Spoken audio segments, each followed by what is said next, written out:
Pernah nggak hidupmu mulai tenang, urusan besar sudah lewat, masalah nggak lagi numpuk. Orang-orang di sekitarmu bilang, harusnya sekarang kamu santai. Tapi anehnya, justru tubuhmu nggak ikut tenang. Bukan cemas yang jelas, bukan sedih yang bisa dijelaskan, hanya gelisah yang halus. Seperti tubuhmu masih harus siap-siap, siap ngapain aja, siap apa-apa. Dan yang bikin bingung, nggak ada masalah yang bisa disalahkan. Justru karena nggak ada, banyak orang mengira ini tanda kurang bersyukur, kurang iman, atau pikirannya belum rapi. Padahal seringkali ini bukan masalah pikiran. Ini tubuhmu yang belum percaya bahwa hidup benar-benar aman. Dan di episode kali ini, aku nggak akan mengajakmu berpikir lebih jauh. Di akhir video ini ada latihan singkat, bukan afirmasi, bukan teori. Latihan supaya tubuhmu sendiri yang menjawab pertanyaan ini. Apakah aku sudah boleh berhenti berjaga? Kalau kamu sering merasa secara hidup sudah oke, tapi tubuhmu masih seperti harus siap ngapain aja nih, jangan kemana-mana. Episode ini untukmu. Halo Sobat Energi Suara Jiwa, aku Coach Erlangga. Di episode sebelumnya kita bicara soal menetap di aman. Nah, episode kali ini kita masuk satu lapisan sebelum itu. Kenapa saat tenang datang, tubuh justru menolak?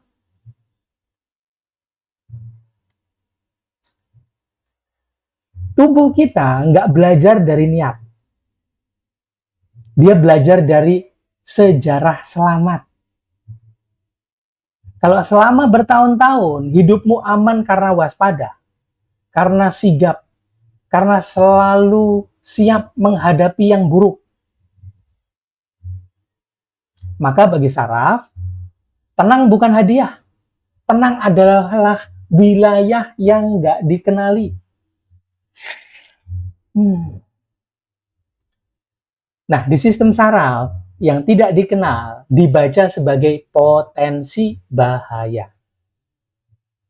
Bukan karena tenang itu salah, tapi karena tubuh belum punya referensi hidup di sana. Nah, yang terjadi di lapisan organ tubuh dan hormon, tenang di luar, siaga di dalam. Secara luar, kita terlihat baik-baik aja. Tapi tubuh membaca hal lain. Dada terlihat turun, tapi perut masih kencang. Napas kelihatannya sih panjang, tapi rahang tetap nahan. Kortisol, hormon stres, belum benar-benar turun. Hormon survival masih aktif. Sistem pencernaan belum percaya. Ini bukan soal kurang bersyukur. Ini juga bukan soal iman. Ini tanda kalau tubuhmu belum pernah diajak berlatih aman tanpa berjaga. Nah, yang terjadi di lapisan jiwa dan energi kosmik ketika energi spiritual dari percikan cahaya Tuhan dan saraf tidak seirama. Nah, di level jiwa, PCT, percikan cahaya Tuhan, selalu mendorong ketenangan. Lewat energi spiritual, dia mendorong ketenangan. Dia tahu kita sudah melewati fase berat. Dan kita pantas bernafas lebih lapang. Tapi tubuh bertanya dengan bahasa yang berbeda. Kalau aku lengah, apakah aku tetap selamat? Nah, disinilah konflik itu mulai lahir. Bukan konflik iman, bukan konfliknya, tapi konflik antara jiwa yang ingin menetap dan tubuh yang belum kenal tinggal. Dan dampaknya di realita hidup, akibat konflik itu tadi, banyak orang yang gagal saat hidup sulit. Dan lebih banyak lagi orang yang tidak gagal saat hidup sulit karena perjuangan. Termasuk dirimu. Aku juga kadang-kadang sih. Nah, kita justru gagal saat hidup mulai membaik. Siapa yang mengalami hal yang sama? Tos tuh, tuliskan di kolom komentar pengalamannya gimana. Kita justru gagal saat hidup mulai membaik. Tenang, kerasa hambar. Stabil, terasa hampa. Dan tubuh kita diam-diam mencari ketegangan kecil. Kenapa? Supaya terasa familiar lagi dengan kebiasaan lama, pola lama. Maaf ya, bukan karena ingin drama, tapi karena saraf sedang mencari pijakan yang dikenal selama bertahun-tahun. Nah, coba sekarang kita jujur sebentar. Di tubuh kita ini, mana yang lebih familiar? Hidup yang berat atau hidup yang tenang?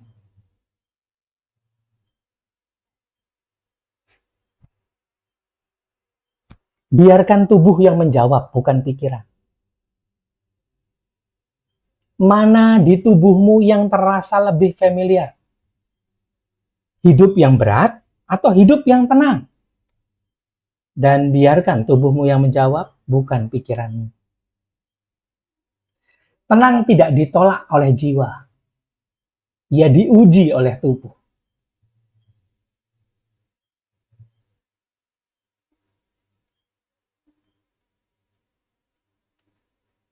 Nah, ini yang jarang dibahas. Tubuh nggak menolak ketenangan. Dia hanya belum punya peta biologis untuk tinggal di sana. Apa yang sebenarnya terjadi nih?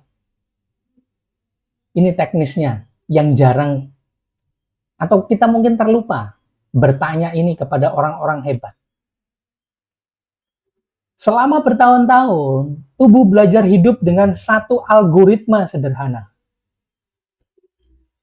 Waspada sama dengan selamat.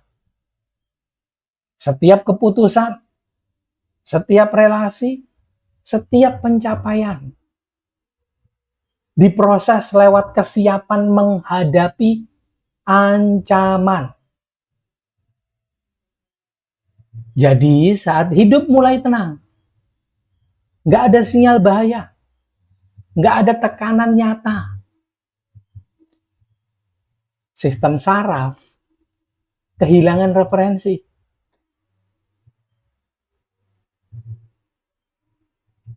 Ketenangan di otak nggak sama dengan ketenangan di tubuh. Secara logika, kita tahu semua baik-baik aja. Secara spiritual kita paham ini fase yang pantas disyukuri. Tapi tubuh kita bekerja di lapisan yang berbeda. Dia bertanya, bukan kenapa, melainkan bagaimana cara tinggal di sini tanpa berjaga. Karena terbiasa berjaga. Ini bukan trauma, ini adaptasi yang belum diperbaharui. Lagi diupdate lah istilahnya ya. Inilah kesalahpahaman besar kita terhadap diri sendiri. Aku atau banyak orang yang lain, mungkin termasuk dirimu. Kita semua mengira gelisah di masa tenang berarti ada trauma atau ada luka batin. Padahal seringkali ini hanya tubuh yang belum pernah dilatih hidup tanpa mode bertahan.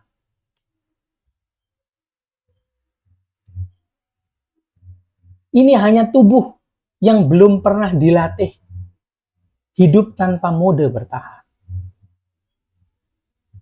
Dan yang terjadi pada hidup yang nyata, karena kita nggak punya peta, karena tidak punya peta, tubuh melakukan satu hal otomatis, tubuh kita nih, mencari ketegangan kecil, bukan sabotase, bukan drama, hanya cara saraf yang berkata, oh, ini wilayah yang ku kenal. Dan kenapa ini terjadi pada orang sukses? Makanya, fenomena ini sering muncul justru pada orang-orang yang hidupnya sedang naik kelas. Karena hidupnya sudah membaik lebih cepat daripada kapasitas sarafnya diperbarui. Karena hidupnya sudah membaik lebih cepat daripada kapasitas sarafnya diperbarui. Jadi sekali lagi, ini bukan trauma ya. Ini bukan mental. Bukan kurang iman. Ini ketidakbiasaan saraf tinggal di ketenangan.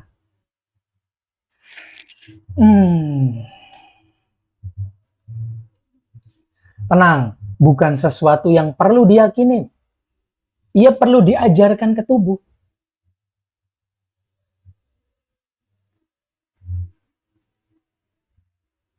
Aku pernah punya pengalaman dengan seorang klien. Kalau dilihat dari luar, nggak ada krisis. Bisnisnya bagus, stabil. Relasi dengan pasangan, keluarga, aman. Hidup berjalan baik. Tapi dia cerita nih, Coach, tapi tiap pagi kok aku bangun dengan gelisah ya?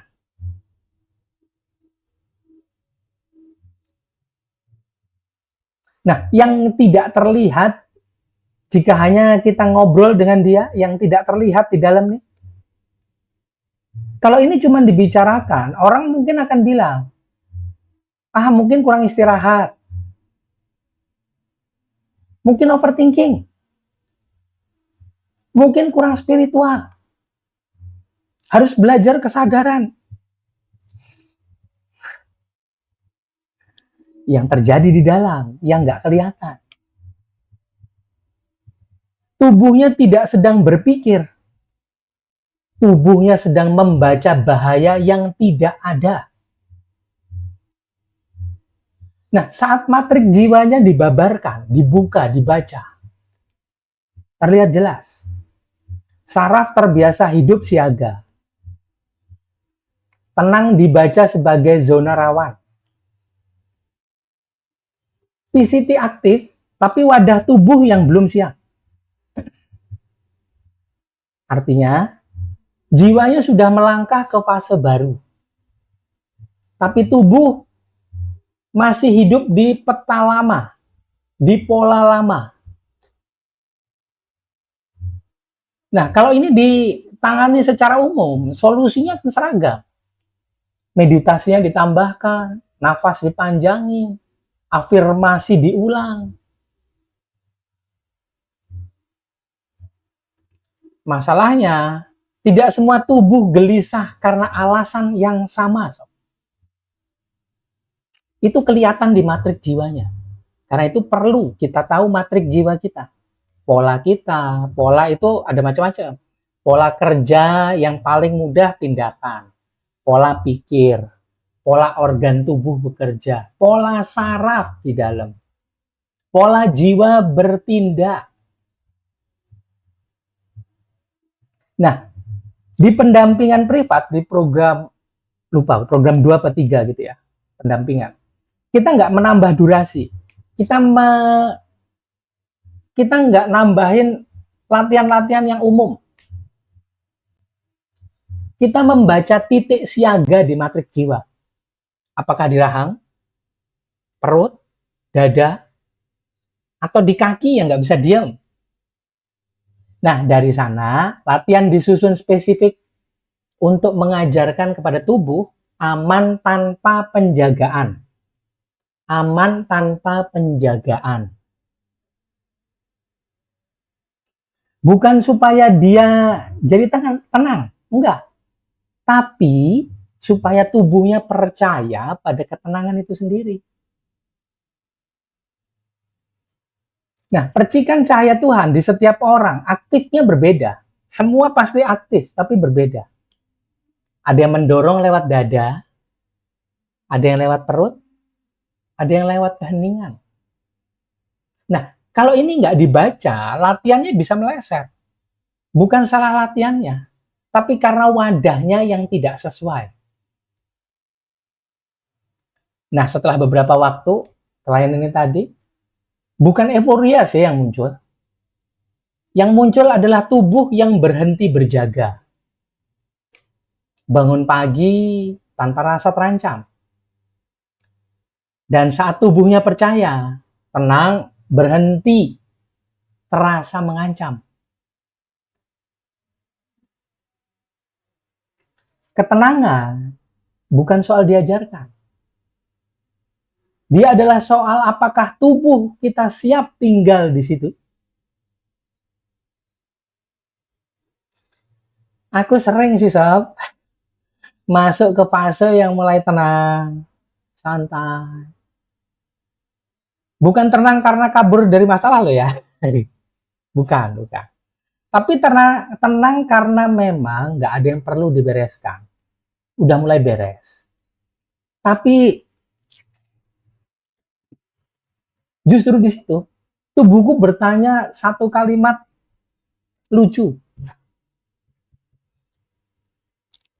Ini beneran? Atau cuman jeda sebelum suatu kejadian yang bahaya? Karena terbiasa. Karena terbiasa begitu. Dan aku sering salah paham. Dulu aku kira itu tanda kurang iman. Kurang pasrah, kurang yakin. Padahal itu bukan masalah jiwa. Itu masalah bahasa tubuhku sendiri.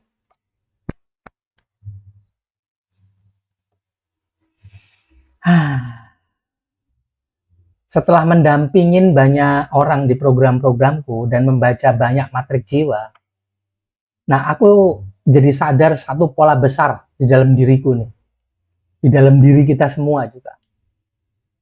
Tubuh kita semua lebih cepat belajar bertahan daripada belajar menetap di ketenangan. Bertahan itu aktif, menetap itu pasif. Dan tubuh yang terlalu lama aktif akan curiga pada keheningan. Maaf ya tubuh, maaf ya. Ada yang punya pengalaman sama? Pas dulu kita, gue banget. Jadi waktu itu, akhirnya aku berhenti memaksa diri tenang. Aku malah bilang gini nih ke badanku. Oh, kamu lagi belajar bahasa baru ya? Oke. Bahasa hidup tanpa siaga. Bahasa tidak berjaga. Bahasa tinggal. Dan lucunya, begitu aku berhenti curiga pada rasa tenang, tubuhku juga berhenti curiga sama aku. Nggak langsung damai sih ya, nggak langsung hening, nggak. Perlu proses. Tapi, nggak lagi mencari alasan untuk bikin hidup ribet sendiri. Udah tenang, nyaman, bikin drama kecil. Enggak. Nah, kalau kamu pernah ngerasa aneh saat hidupmu mulai rapi, tenang, tos dulu, kita normal.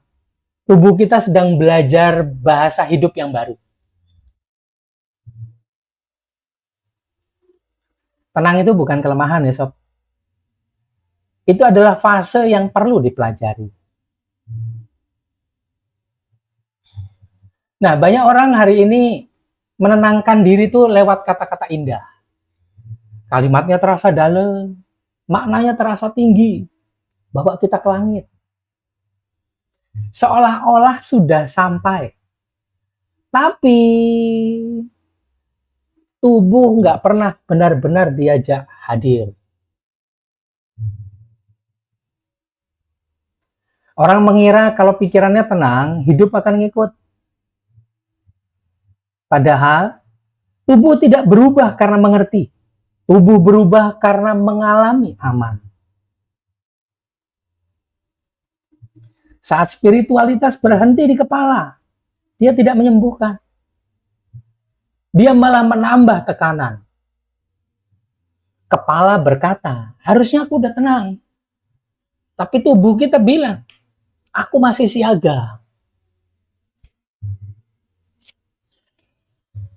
Dan konflik ini melelahkan jiwa tanpa disadari. Masalahnya bukan kurang afirmasi, bukan kurang pemahaman.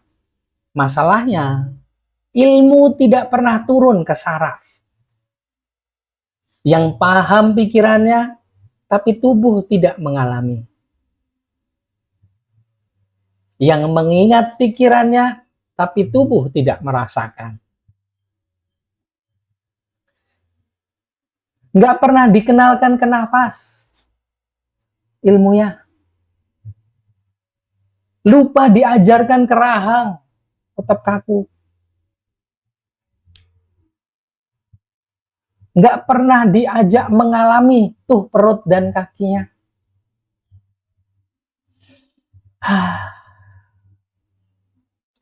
Energi spiritual nggak masuk ke tubuh yang berjaga. Dia masuk ke tubuh yang mengenal aman.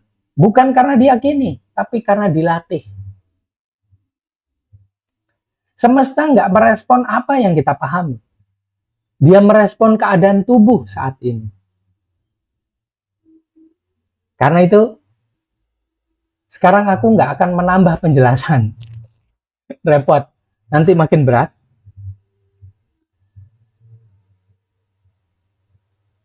Kita biarkan tubuh ikut merasakan. Ada yang mau ikut latihan? Yuk, kita latihan dulu. Mari bersiap-siap latihan. Cari posisi yang enak dan nyaman. Yuk kita coba kenalkan tenang ke tubuh.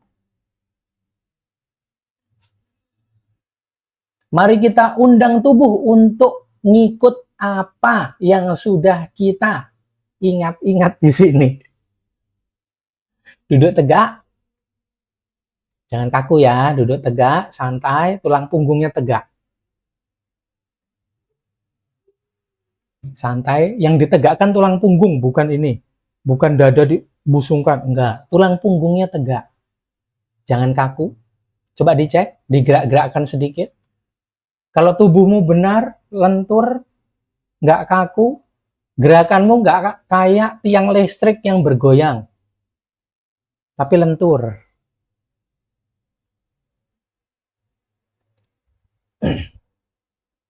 Sekarang dicek dulu tangannya. Perhatikan telapak tangan kiri kanan warnanya apa. Kalau pucat, nggak apa-apa. Mungkin dia kurang aliran darah ke situ karena kerja jantung, dada. Lihat telapak tangan, terus kemudian diusap pelan ujung-ujung jari. Anget, dingin, telapaknya berkeringat atau enggak. Kemudian digerak-gerakkan, disentuh.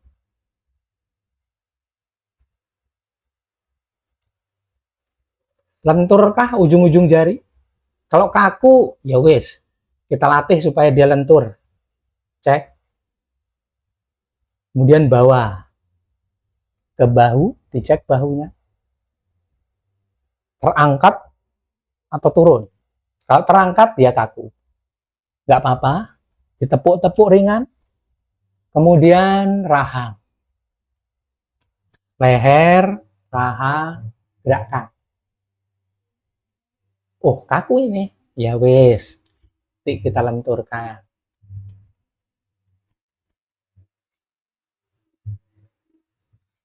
Ini kondisi awalnya. Nah, kalau dirimu mau, ucapkan, sebut namamu, dengarkan namamu sendiri ya. Aku Erlangga Asfi. Nah, ucap namamu sendiri, dengarkan. Kayak apa tuh suaramu? Aku Erlangga Asfi. Ucap namamu sendiri, dengarkan seperti apa suaramu. Kemudian bagian paling bawah, kaki, menapak atau pengen bergerak. Jangan diperbaiki dulu, santai. Tubuh hanya perlu dikenali. Yuk mulai. Sekarang taruh telapak tangan kiri di dada, telapak tangan kanan di perut. Telapak tangan kiri di dada, telapak tangan kanan di perut. Tarik nafas lewat hidung 4 hitungan. Perutnya digendutin, dikembangkan, kemudian dikempeskan sambil lepas nafas lewat mulut. Tarik nafas 4 hitungan, perut dikembangin. Lepas nafas 6 hitungan, perutnya dikempesin.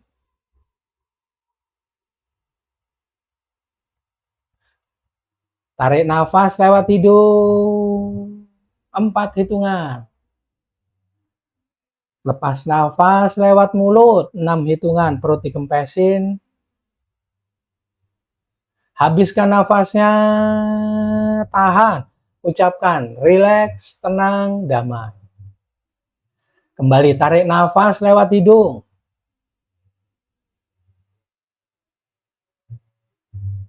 Lepaskan kembali 6 hitungan. Biasakan ketika melepas nafas, habiskan nafas di perut, kempeskan perut. Biarkan hembusannya lebih panjang. Itu bahasa aman untuk sistem saraf. Kembali, tarik nafas lewat hidung, sekarang 5 hitungan. Tahan, hitung 7. 1, 2, 3, 4, 5, 6, 7. Lepaskan 8 hitungan.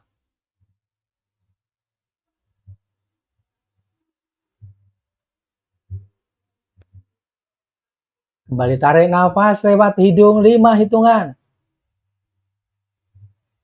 Tahan. Hitung 7.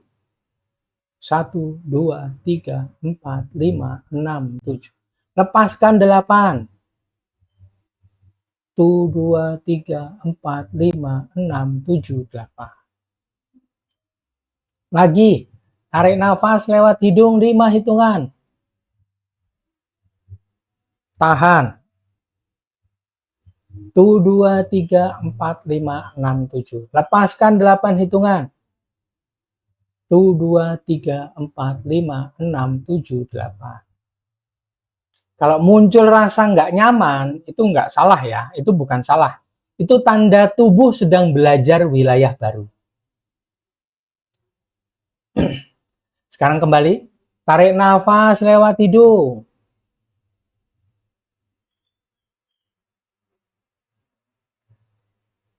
Tahan nafas. Rasakan telapak tangan kiri dan kanan. 50% perhatian di dada, 50% perhatian di perut. Lepaskan lagi lewat mulut 8 hitungan. 1, 2, 3, 4, 5, 6, 7, 8. Lagi tarik nafas lewat hidung 5 hitungan. 1, 2, 3, 4, 5. Tahan, hitung 7. Perhatianmu 50% di telapak tangan kiri di dada, 50% di telapak tangan kanan di perut. Perhatikan. Lepaskan 8 hitungan.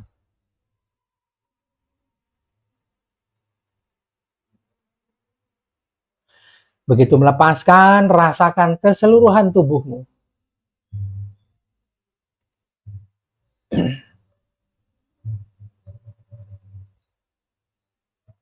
Biarkan nafas mengalir, amati. Bukan mengatur, bukan maksa, cuman hadir penuh. Amati semua bagian.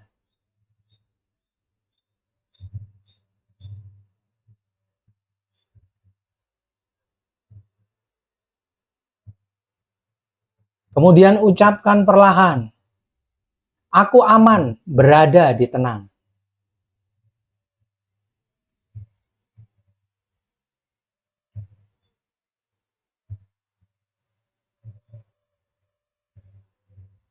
Kembali tarik nafas lewat hidung 4 hitungan.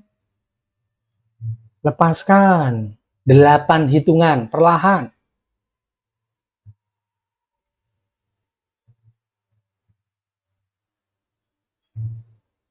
Biarkan mengalir. Nafas panjang tidak sedang menenangkan emosi. Dia sedang mengajari saraf tenang, bukan ancaman. Saat saraf turun, ketegangannya, organ tubuh berhenti berjaga. Hormon survival mulai reda. Dan disitulah energi spiritual biasanya mengalir.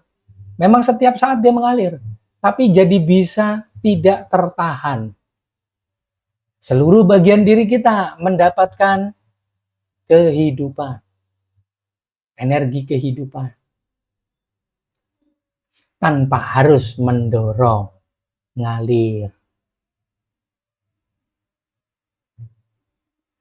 Latihan ini sifatnya umum, dia membantu tubuh untuk mengenal tenang. Kita semua punya titik siaga yang berbeda-beda, punya pola sendiri-sendiri. Ada yang bocornya di raha, ada yang di perut, ada yang di kaki. Karena hidupnya terlalu lama berpindah. Itulah kenapa dalam pembacaan matrik jiwa, latihan disusun sesuai cerita hidup, bukan disamakan. Bukan supaya rumit, tapi supaya tepat. Nah, coba tuliskan di kolom komentar, bagian tubuh mana yang paling tidak percaya pada tenang? Jari, diamati lagi nih jarinya.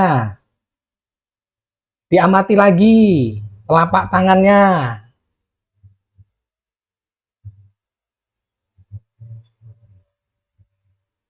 Diamati lagi rahangnya. Kita amat-amati dulu. Buka. Leher, gerakin. Pundak, gerakin. Kaki, perut, dada.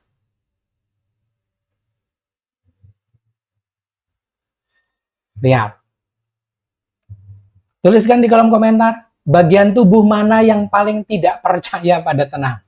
Jari, rahang, dada, kaki, pundak, leher, telapak. Coba tuliskan di kolom komentar ya. Dan biarkan tubuh yang menjawab. Tenang itu nggak perlu dipahami. Karena pemahaman sering justru menjadi cara paling aman untuk tidak mengalaminya. Tenang, tidak masuk lewat logika. Dia hanya tinggal di tubuh yang berani berhenti berjaga. Itulah sebabnya banyak orang yang tahu tentang tenang, tapi tidak pernah benar-benar hidup di dalamnya.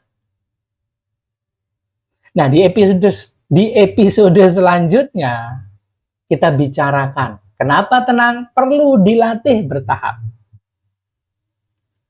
Tenang bukan tujuan, dia kapasitas. Sadari dulu, percaya kemudian. Biarkan percikan cahaya Tuhan hidupi kita dan bawa kita ke tempat yang aman. Dan tubuh kita bisa benar-benar tahu, oh ini aman.